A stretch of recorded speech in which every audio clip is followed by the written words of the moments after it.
Oh, there's Ethel. She was taking her bath. She usually takes her bath before she takes a nap. But she's just hanging out. She's getting older. She's a small kitty, but she was the stray cat, if you've been following us for a while, that just came right up to me and was like, pick me up. And we picked her up, and she has been my cat ever since. She doesn't go to the bathroom in the house. She'll actually meow and run around if she has to go out if I'm not, if she's not standing at the door, say if I'm sleeping or something. And she's just a really good cat. She loves clay. Look at her. She's out here playing in the sun. Does that sun feel good? Ethel. Her name is actually Precious because it was Precious that she came up to us like that. But then Clay started calling her Ethel, like Ethel Mertz, because she gets real naughty. And I always kid and say she's the racing cat because, I mean, this cat runs so fast. You open up the door, you don't even know she came in the house. It's hilarious. It's like, well, how did this cat get in? She's super, super fast. She must have some Jaguar in her. Okay, guys, we're going to touch on Genesis chapter 1, verse 5. And God called the light day, and the darkness he called night. And the evening and the morning were the first day. Now, a couple things that may be of interest to you. We see here that, God had Adam name some things, but God named the day and the night. And also, too, it's interesting that the day starts in the evening rather than in the morning. And so I thought that was pretty interesting too. So it's like the day starts at nighttime. Um, see, I'm just looking at my notes to see if there's anything else I want to share here. Oh yeah, I also wondered if darkness was a new thing in the beginning, because in heaven God's light is shining and all that. But somewhere else in the Bible it talks about God dwelling in, I think, thick clouds of darkness and stuff. So I don't know that much about that, but I did wonder about that if with the darkness. Um, see.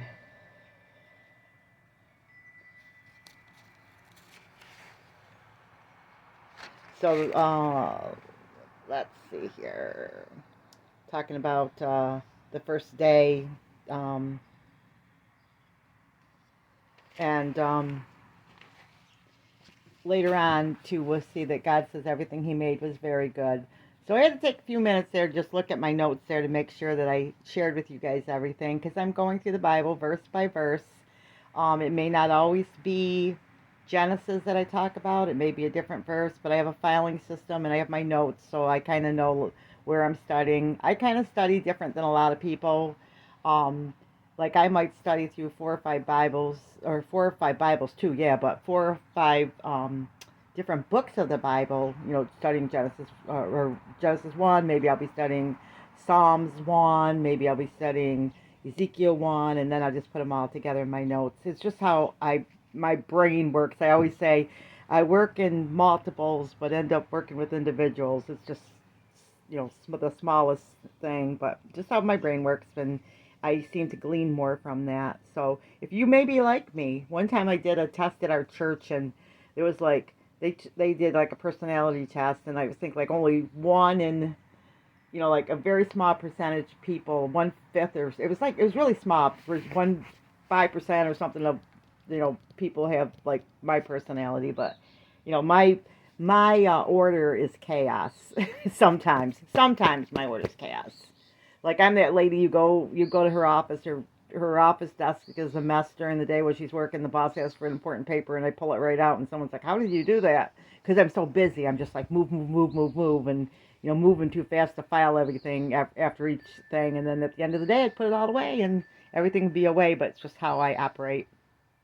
So different personalities. If you've never read that book by Tim LaHaye, he's got a book. It's Four Temperaments. It's a great book if you're on business or anything. It helps you to understand people. So once you see that, oh, that guy, his natural tendency is this or that. Like I'm a sanguine, so my natural tendency is class clown, man laughing on the outside, crying on the inside. I mean, it's not like you're always like that, but your natural tendencies. So it helps you to understand people.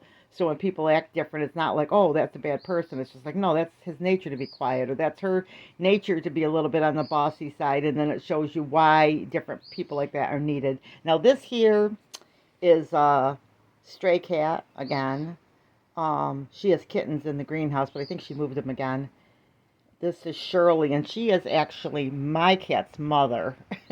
And you heard me talking about the cat because when Shirley came by, she dropped off Ethel when she was a kitten, and she ran.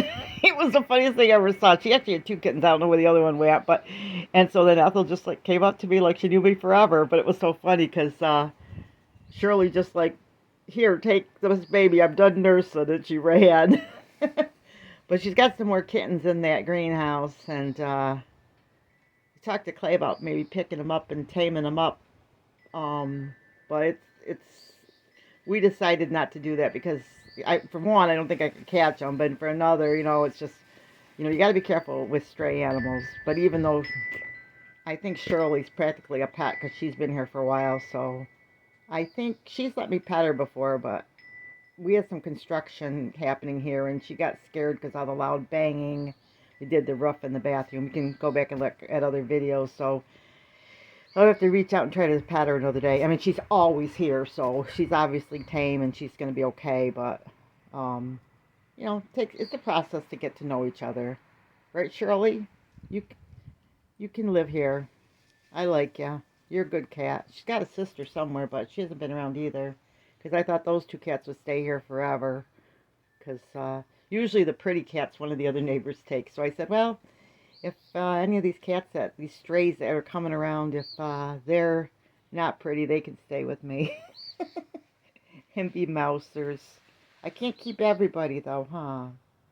So if the kittens come around, maybe I wanted to tame them up and maybe help find new homes, but that's not going to probably happen. So maybe they'll probably go to one of the neighbors and they'll just pick them up too. Maybe that'll happen, right? So especially since they're not here now. Every other day she brings them, then she leaves them. She brings them, then she leaves them. So she's traveling with them. What do you think? And now, I don't know if you knew that my cat comes when I ring a bell.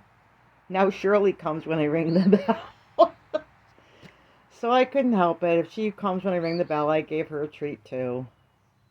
Right, Shirley? She goes, yeah, I got me a home, I think. She thinks she got herself a home. So, right, Ethel? They're looking at birds in the yard, dreaming of catching birds.